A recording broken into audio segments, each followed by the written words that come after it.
อนนี้ค่ะก็ฮอดน้ำเปลี่ยนแล้วตอนนี้คือเขาเก็บสุดพร้อมแพ็กเกจ3 เสนว้าวคือเขากับค่ะใส่อุปกรณ์ให้พร้อมก่อนนะคะวิ่งเจลบอลกัน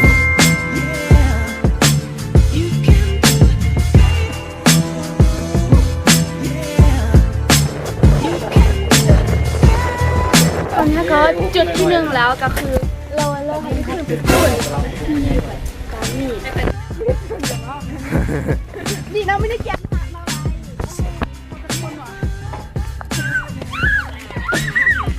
ผมเราไปเลย 1 2 3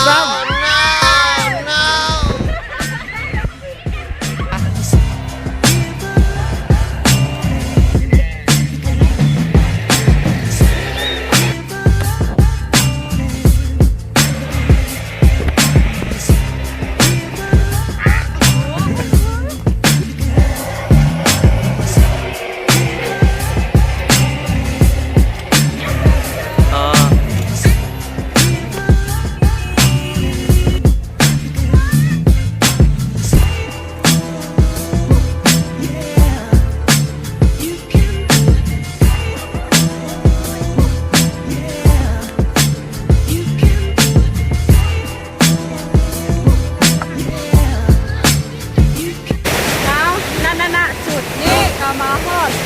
บอลจุดน้ำตกของน้ำเปลี่ยนกับปลาแล้วตอนที่ฮอดใช้เวลาอยู่ประมาณ30 นาทีย่างขัวแบบนี้ไปอ่ะประมาณ10เท่าไรเส้นหรอ4-5 เส้นเหรอเบิ่งโอ้งามหลายเลย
เงินแล้วก็จะไปลิงน้ำเปลี่ยนมา